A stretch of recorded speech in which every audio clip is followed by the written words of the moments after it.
Hello, Watcher Chat here with your reminder that life is short by the watch. Today we're having a look at the IWC Mark 18. I've done a review on this watch before and I've owned it for about 3 years now, so I thought it'd be a good time to do a recap. Get it on the wrist. So if you've seen my previous video, you'll know that I had a bit of a love-hate relationship with this watch. It was one of the more serious watches I've purchased since starting this watch collecting journey, and while it's been overshadowed by a few of my watches since, it still remains in the collection. Now, it was a bit love-hate because when I first went for this watch, I was actually after the black dial, and this was just the only one that was available at the time, and I didn't even know about the Petite Prince edition. So it was largely just to put this on for sizing. However, as you can see, there's a bit of a sunburst ray on the dial. I didn't know much about watches at the time, but this one seemed to have a little bit more character. So I ended up going with this one. And fortunately, after seeing the black one afterwards, I was quite happy with my pick. However, I had considered a couple of things. The reason why I went for a smaller 40mm was because the big pilot just was a little bit too large for me, and that big onion on the side, I could just see myself breaking against something. And after owning it for a few months, it started to feel a little bit like a boring watch. And I was tossing up between getting rid of it. And I'm really glad that I actually kept it, because over time, it has actually grown on me and become one of the more solid performing watches in my collection. Now, I say that because it's highly visible and really clear. Some gripes about this date window being too close to the center doesn't bother me too much anymore.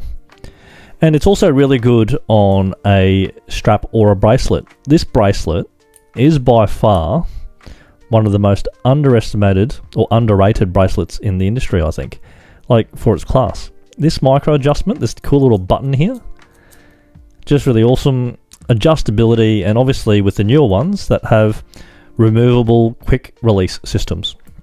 The reason why I've grown to really appreciate this watch is because when you look at the fit, the wearability, right, down the barrel shot, the lugs are a little bit longer, but for my flat wrist, it actually sits really well and just hugs it.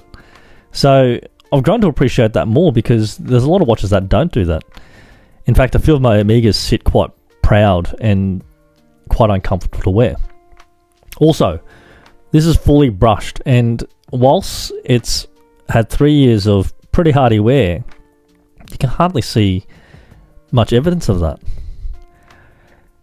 And also, this is what I would consider an entry-level luxury watch. So whilst it's not inexpensive, I picked this up for about $7,000 on a discount, and you can get discounts on such watches because they're not as sought after. In the secondary market, they're trading for about, mid sixes, so there's been some reasonable value retention.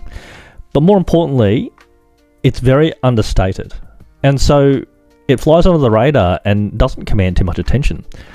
So what I found is it's actually accompanied me on several overseas trips, and when I do travel with it, there's very little concern that I'll ever come across any trouble.